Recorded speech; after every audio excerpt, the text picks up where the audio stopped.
Frédéric Mas, c'est toujours un bonheur de vous rencontrer, surtout à quelques semaines des fêtes de Noël, spécialiste du foie gras à Lyon, à Rungis également, deux villes pour la petite histoire, membre du réseau des villes citées de la gastronomie. Oui.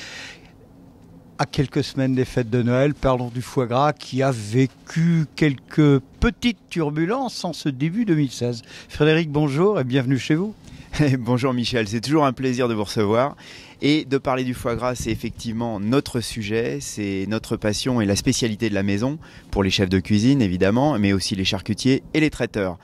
Donc le foie gras a eu des turbulences, pas si petites que ça, mais qui ont été extrêmement bien gérées par le gouvernement et en particulier notre ministre de l'Agriculture, Monsieur Le Foll.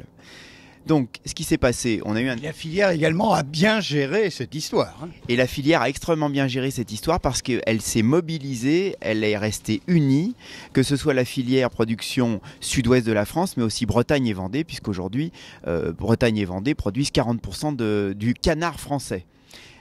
Alors justement, on parle de canard, on parle d'élevage. Où en est-on aujourd'hui, 1er décembre ? Enfin, ou début décembre. Alors début décembre, on a eu un redémarrage quand même tout à fait fin du mois d'août du foie gras, après des mises en production en juin dans un état sanitaire parfait. La production s'est totalement réorganisée. Elle s'est réorganisée de manière à ce qu'il n'y ait plus de croisement d'animaux et donc plus de dispersion de la grippe aviaire lorsqu'on a un cas, qui peut toujours arriver puisque c'est une maladie très classique chez les volailles. Concrètement, on élève à nouveau des canards. Concrètement, les élevages sont en pleine forme. Concrètement, on aura du foie gras à Noël. Peut-être, seul petit bémol, tout cela a entraîné un surcoût de qualité, un surcoût de sécurité et peut-être un petit surcoût tout simplement. Il y a un surcoût, mais il est normal et c'est surtout un retour du prix normal du foie gras pour la production. Et ce surcoût, qui est de l'ordre de 30%, est très important parce qu'il correspond à une réorganisation de la filière, à savoir essentiellement la bande unique. La bande unique, ça veut dire que les différents âges de canards ne se confondent plus sur une exploitation. On commence avec un canard d'un jour, on l'emmène à l'état adulte et sans mettre de nouveaux canards en production avant que le lieu ait été complètement nettoyé, qu'il soit sanitairement parfait et qu'on puisse remettre des jeunes canards à l'intérieur.